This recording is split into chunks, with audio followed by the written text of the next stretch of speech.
waroon ndox mi bu jógee Pikine ñëw infiltré wu des fa ay canard di ñëw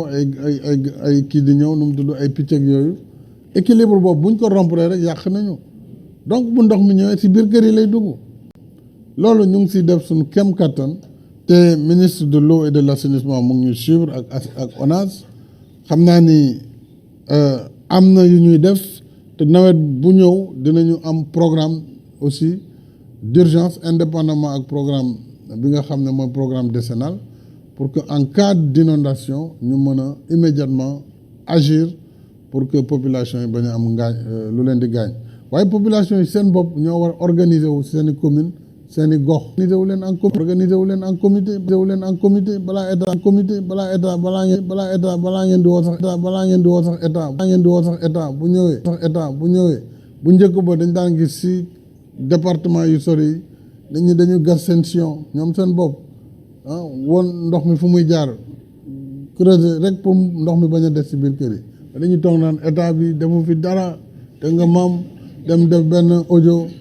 sànni ko ci affaire yi buy taw pendant qu'il pleut nga naan dañu inondé nangam loolu du luy defar réew vraiment du luy defar réew il faut que nit ki déjà participer ci goxam bu gisee ku yàq gox bi wala di jaay terrain foo xam ne waru ko def da ngeen ko war a dénoncer ko defee état bi ñëw intervenir ñu protéger cadre de vie bi tant que loolu amul mais mënuñu avancer donc ñun dinañ def suñu kéem kattan pour jàppale leen li Amady wax nag ci jàkk ji donte micro bi dafa coupé parce que 3 minutes yi dafa jeex mënoon ngeen ko may nag tuuti parce que dafa tàmbalee ñaan jógee fu sore waaw mais comprendre naa fi muy dem fi mu bëggoon dem daal comprendre naa ne ñu ngi defar toilette pour jàkke yi du loolu la incha allah dinañ si taxaw dugati suñ loxo bu ci yàlla ànde waaw ginnaaw loolu Yande Diop madame Yande Diop bu Jokko Plateau nee na am na yu tàmbali am na yu des waaw noonu la emploi yi nag damay wax Dame Diop ministre Dame Diop mu xool parce que bu ñu leen ne dinañ leen wax nangam ci emploi il faut ñu am organisation pour je me rappelle plateau xamatuma ñaata la woon mais en tout cas département yu bëri yokkoon nañu quota bu ndaw de 200 à 300 emplois mais loolu buñ ñu joxul liste yi mënuñ ko def donc question de suivi la damay ñaan ñoom Chérif ñu faciliter contact bi entre yéen ak ministre xamoon naa ne foog ñu am volant boo xam ne day nekk un volant de correction li ñu def ci département yi c'était un volant boo xam ne ci la ñuy dindi ay 200 emplois par département 300 léeg-léeg pour ñu mun ko corriger su ko defee nit ñi mën a am mais faaw ñu xoolaat fi ñu jaaroon yëpp ñu mën a génne liste yooyu la joxe ko pour ñu mën a jox ñooñu seen emploi les emplois existent déjà kon ministre Dame Diop moom may dégg mën na jokkoo ak parce que jokkoo ñëppay jokkoo foog ngeen di jokkoo wante donc mu jokkoo moom it ak Chérif Ndiaye ak Abdou Aziz Mbaye pour que ñu connecté leen ak waa yeneen département yëpp depuis Kër Massar Pikine Kolda tout ça ñoom ñu mën a avancer ci emploi yi maladie je suis étonné parce que waxoon nañ ma 14 malades la woon pour man jëloon nañ leen ñoom ñëpp en charge bon bu fekkee des na là aussi bu ñu joxee les références dinañ mën régler loolu le plus rapidement possible.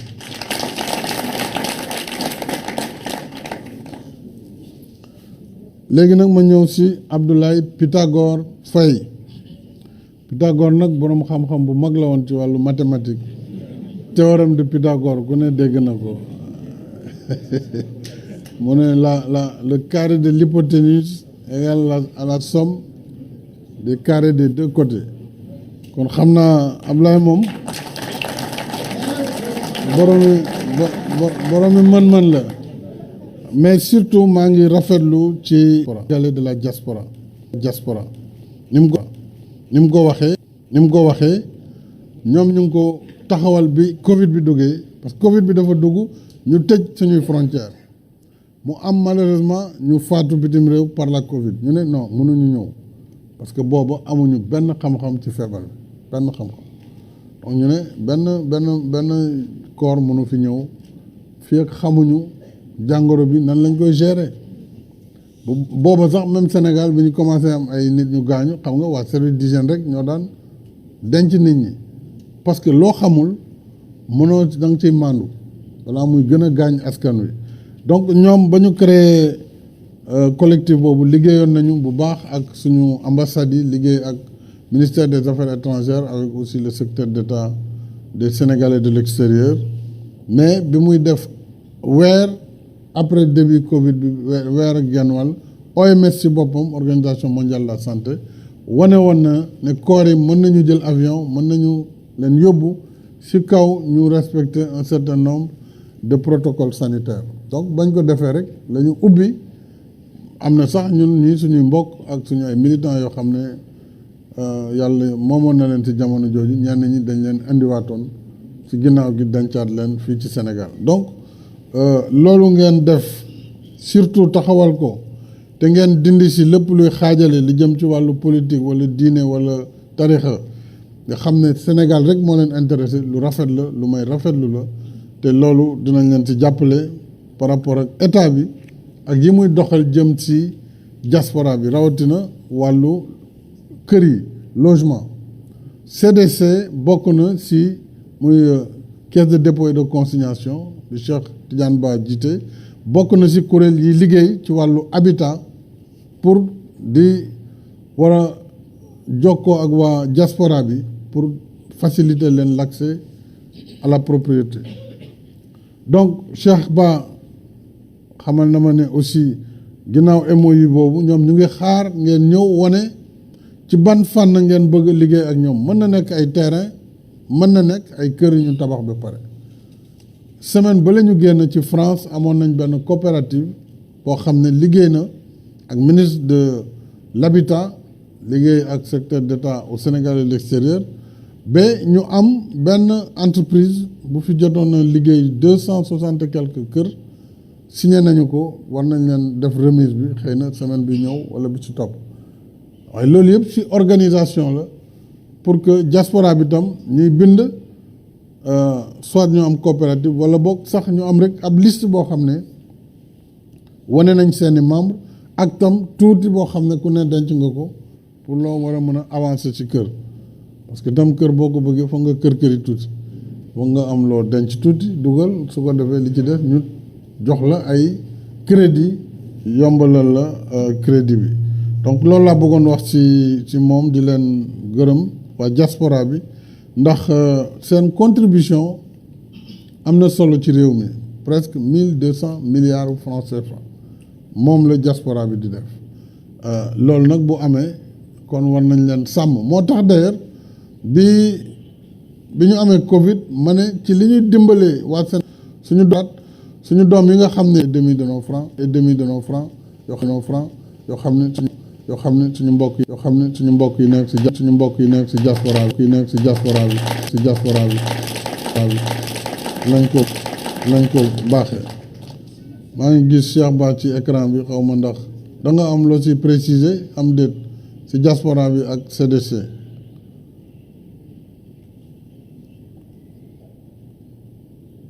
le président ñu ngi lay gërëm di la sant ndax xam nañ ne jeunesse bi si biir suñuy itte ñoom yu teel la ñuy doon yenn saa yi waaye dañu digal nañu fu citoyen nekk dañ ko war a jàppale donc ñu jàpp ni ñi nekk si diaspora bi ay citoyens sénégalais lañu donc ñun suñu ay mission ñu fléché ko aussi si ñoom donc ni ñu ko waxee noonu la li Pythagore wax noonu la ñu koy gërëm di ko sant ndax depuis 2 ans nous entretenons d'excellentes relations avec CSD ñu demoon ba Paris si ñax ñoom benn MOU si ñetti fànn benn bi mooy sur le patrimoine mooy affaire yu suuf ak patrimoine en général beneen bi sur l'entrepreneuriat ñetteel bi mooy li nga xam ni war nañ ko mën a boole lëkkaloo ñu wax ñoom di organiser ay manifestations si patrimoine bi loolu li nga wax monsieur le président dëgg la lu itteel diaspora bi la ñu seetlu ne ñoom bu ñu nekkee extérieur dañuy tumranke yenn saa yi dañuy am jafe-jafe pour am ay information sur tout ce qui se passe au Sénégal en matière immobilière et en matière foncière beneen bi mooy yenn saa yi dañuy am seen épargne yónnee ko Sénégal am si ay jafe-jafe ndax yenn saa yi nga jox ko ku ko jege sax mu def si naka su dul noonu bu ko defee ñun ñu waxtaan ak ñoom def leen ay propositions parce que nee naan CDC ñun on cherche deux choses la rentabilité xëy na mais l'intérêt général surtout donc si mbirum suuf ñun am nañu ay assiettes yoo xam ni war na leen ko mën jagleel may fàttali ni au niveau de Bambilor la CDC a acquis 154 hectares 54 hectares yi moom la ñuy def ay villas si jamono yi weesu xam ngeen ni on a livré 264 villas yoo xam ni jox nañ ko seeni propriétaires sur un programme de 1616 logements yu ñuy def foofu 100 hectares yi ñu aménagé ko def ci viabilisation bu mucc ayib boo xam ni ñu ngi koy jagleel Sénégal yi te mu jar CGIS bu Khafor Touré di ko commercialiser. léegi war nañ si mën a am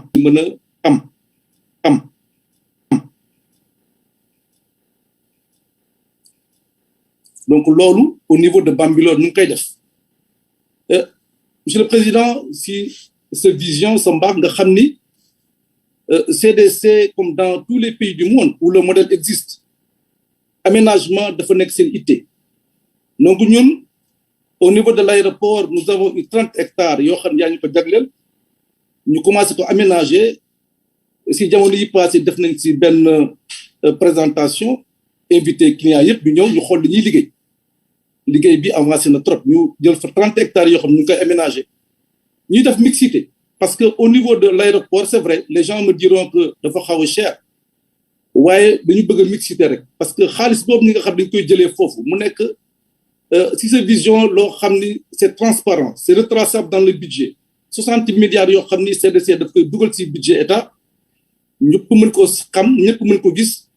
dañ koy flécher sur le logement social pour faire en quelque sorte une péréquation au niveau de l'acquisition de logements xam ngeen ni SAFRU am na xaalis boobu dañ koy flécher foofu bu ko defee ñu aménager def ay aménagement au niveau d'autres sites ñu jagleel ko Sénégalais yi naa loolu ñu ngi ciy liggéey ak waa. Cheikh Ba maa ngi lay yaa ngi wax ay fléché da ngay wax gaañi olof bu yomb ay da ngay fléché foofu. donc léegi dama ne xaalis boobu dañ koy jagleel. le logement social. waaw bàyyil ma leeralal gaañ ma leeralal gaañi foofu li mu bëgg a wax mooy donte ci aéroport bi terrain yi dañu cher parce que Yoff la ci Ndakaaru dañu jël ci njëg loolu état bi jaay ko muy 60 milliards déjà 20 milliards ñu jox ko logement social yi ñu def ay Tivaouane Peulh ay dagg xol ba loolu la jox waa SAFRU pour que loolu mooy compensation bi maanaam yaa ngi koy ñiy jënd foofu la ñu jënd dañ koy jox ñi nga xam ne ñoom bu ñu leen defalee logement social ñoom duñu fay aménagement bi loolu mooy mixité sociale bi kon mooy ndimbal aussi ak équilibré bi nga xam ne ñu ngi koy def yaakaar naa ne ci wolof bu gën a simple loolu la ñu directeur général bu gën a wax. waaw jërëjëf monsieur le président li ma siy yokk rek pour bañ a guddal mooy que dañ am proposition boo xam dañ ko def waa diaspora bi comme ni ma wax sànq yenn saa yi dañuy dugal seen xaalis mu naxasaay parce que dañ koy jox seen i mbokk yenn saa yi duñu xam nu muy demee. donc ñu ne leen ñun mën nañu def ay montage financier defal leen li ñuy wooyee logement participatif parce que bu may fàttaliku yow sa bopp waxoon nga ni fi bu suuf si manqué dañuy fexe bay dem en hauteur def ay R+2 ay R+2 R+3 parce que li tax lu tax bu ñu boole au lieu ngay jënd benn terrain à 80 millions ñeenti nit bokk ko cotiser jënd terrain bi dem en hauteur def ay appartement yu yaatu ku nekk am si mën a loger sa njaboot def naa loolu aussi lu ñuy proposer diaspora bi la di leen ñaan vraiment si projet boobu ñu dugg si bu ñu nekkee groupe de 5 groupe de 10 groupe de 3 ñu ñëw ñu defal leen ay montage financier kii beneen bi mooy si gàttal ñun aussi ñu ngi liggéey comme FONSIS ni mu siy liggéeyee sur la location vente parce que loo xam ne la mën na dimbali waa Sénégal yëpp jërëjëf monsieur le président. merci beaucoup Cheikh jërëjëf CDC kaddu gi leer na rafet na alors léegi dinaa ñëw ci wàllu ndox mi ak assainissement mais en attendant Mor Ndiaye bu Touba Mbacké li mu waxoon mooy ñoom gëm nañu ne mbirum entrepreneuriat mooy lii tax liggéey gën fa yomb foofu nag wax na dëgg ndax bëri na entrepreneuriat ñu koy def ci booru Touba ak Mbacké ma koy xamal ne état bi mu ngi fas yéene tabax ISEP benn institut supérieur d'enseignement professionnel ci Mbacké ISEP bu am solo lay doon nga xam bac+2 lay doon comme bi am Thiès bi am Bignona bi am Richard Toll Matam pour le moment ak bi am Diamniadio yooyu fi am waaye war naa def yeneen juróom-ñetti ISEP ba nga xam ni région bu ne dana am benn ISEP bu fa nekk donc Mbacké dana am benn mais itam ñu ngi def centre de formation professionnelle déjà même biir Touba ci université Cheikhoul Khadim bi nga xam ne khalife général des Mourides moom moo ko lancé tabax ko ñun état bi def nañ fa benn centre de formation professionnelle pour di tàggat ndaw ñi ci wàllu métier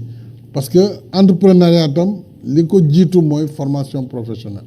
su ko defee bu ñu lay joxee financement da nga xam li nga war a def mais jox la xaalis rek te amoo métier day xaw a jafe pour nga mën koo dundal ginnaaw loolu wàllu stade yi am naa Matar Ba laay bàyyi mu wax ci ndax stade yi moom xam naa ne bëri na yu xaw a tardé tuuti alors dinañu wax lan moo ko waral ak fuñ ci toll muy Mbacké muy Sédhiou bëri na daal ay dëkk yoo xam ne dañ la naan suñu conseil des ministres d'ailleurs conseil des ministres wax nañ ko mais le ministre va intervenir tout à l'heure yoonu Sadio Taïf moom dafa war a tàmbali déjà loolu joxe woon naa ci ndigal ba am nañ financement bi ba tànn entreprise bi donc léegi préparation chantier ak après hivernage ñu mën a tabax tali Sadio Taïf loolu son excellence lu mu wax la ba pare alors Cheikh Diop bu 3C li mu wax moom ay doléances yu bare la fi joxe jëm ci waa Tivaouane Peulh accès difficile à l'hivernage problème mu courant problème mu ndox aussi waaye comme ñu ngi gis ne yaakaar mën na am parce que am na travaux yu am tuyaux yu romb kon dañu fexe ba tuyaux yi mu am yu taxaw foofu mu jàdd tuuti yéen it ngeen gis ci seen bopp alors ministre bi yor ndox mi xam naa buy intervenir léegi dana ci mën a wax wan Namora waxoon nañ ñu jox leen maanaam terrain parce que ci tawfeex la en tout cas ministre Abdoulaye Sow dana peut-être mën ci wax mais décidé woon naa ne ñoom comme dañu pertoon jëndoon seen alal ñu voilà mu nax saay ñu fexe wutal leen yeneen terrain donc loolu c'était un projet qui était bien avancé le ministre pourra nous dire enfin stade de Sangalkam c'est la même chose pour waa Sangalkam centre de santé ak mairie bi tout comme Bambilor foyer des jeunes yooyu li ñu mën a def mooy xool ak le ministre des collectivités parce que am na yoo xam ne nekkatul état moo koy def mais communes yi ñoo koy def communes yi état bi daf leen di jàppale si ay fonds de préférence fonds de dotation de la décentralisation mais aussi si yeneen projet comme PACASEN wala PNDL et cetera donc si yooyu lañ war a mën a yeggali seen liggéey yooyu nga xam ne ci seen compétence la bokk mais enfin ñoom daañu mën a tontu kon sans tarder damay jox rapidement kàddu gi ministre de l'eau et de l'assainissement suivi du ministre des sports et éventuellement le ministre des collectivités waaw bu mën a gàtt bar nag te ñu gàttal ko pour ces différentes questions Serigne Mbaye Thiam ou Matar Ba ku si njëkk a jël kàddu rek. waaw Matar kon yow la. defe naa maa la gën a gaaw. waaw non kon bàyyil Serigne dem d'accord maa ngi leen di nuyu yéen ñëpp di la gërëm di la sant président ci initiative bi encore di gërëm ñi nga xam ne ñëpp ñi ngi jokkoo ñu ngi bokk ci jokkoo bi di wax rek ne sànq posé nañu benn question ci mbirum assainissement fële ci Diamaguène Sicap Mbao li ma ci mën a yokk ci li nga xam ne moom la président wax mooy sëriñ boobu su fekkee ne dem na ci boori kilomètre 14 au niveau de Patisen gis na fa benn liggéey boo xam ne bii AGEROUTE mi ngi ko fay def muy 1 kilomètre 200 canal bu nekk ci booru route nationale bi mu war a traverser léegi route nationale bi dem ci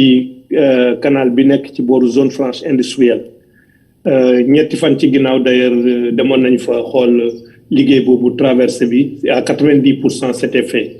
donc canal boobu ñuy def moom mooy permettre ay yenn ndox yu jógee Diamaguène Sicap Mbao aw ci canal boobu di longer route nationale bi pour jàll ci suuf route nationale bi pour dem canalu zone franche industrielle bi su doxaatee tuuti tamit au niveau de kilomètre 14 am na benn liggéey bu fa APIX moom tamit di def sur route nationale bi su demee foofu mais su fekkoon ne sax am na téléphone am la ki nga xam ne moo posé question bi dinaa wax ci week-end bi wala début de semaine équipe bi ñu ànd ak moom wan ko liggéey yooyu ñu def ak njeexital bi nga xam ne mën na koo am ci soulager un peu Diamaguène Sicap Mbao en attendant ñu def benn projet structurant beneen bi mooy Cheikh Diop posé na ay question defe naa ci mbirum ndox waaw beneen bi Diamaguène Sicap Mbao bu tar mooy tali Mame Diarra lu tar la ci inondation mais am na APIX liggéey boo xam ne bi moom moo koy def ñaari bassin yu fa APIX di def benn bassin bi commencé nañ ko depuis le 19 mai li taxoon mu tardé tuuti mooy fi ñu ko waroon def dafa amoon ay nit ñu war a fay parce que terrain yi état moom ko woon mu nekk 2,5 milliards état bi génne na déjà lu mat 1 milliard 250 millions moo tax ñu démarrer liggéey bi il faut que APIX maintenant pare liggéey boobu pour que AGEROUTE maintenant mu war mën a ñëw reprendre tali bi def ci ay jumtukaay yoo xam ne yi ndox mi su awee ci biir tali bi rek dana dem dugg ci bassin yooyu loolu moom moo tardé loon liggéey boobu mais alal yooyu xam nga ko ciy def xam nga ne am na yéene def ko te gis ngeen ne donc président am na yéene saafara problème boobu ci ndox mi maintenant ci Tivaouane Peulh ni mu ko waxee sànq ay tuyaux ña nga fa boobu tamit su fekkee ne am naa précisément quartier yi mu wax joxe téléphone bi incha allah danañu mën a def foofu extension réseau bi pour ñu dem fa su ma amee seen téléphone équipe bi dañu dajeek ñoom dem def fa ak ñoom mais daal su fekkee ne problème mu extra jërëjëf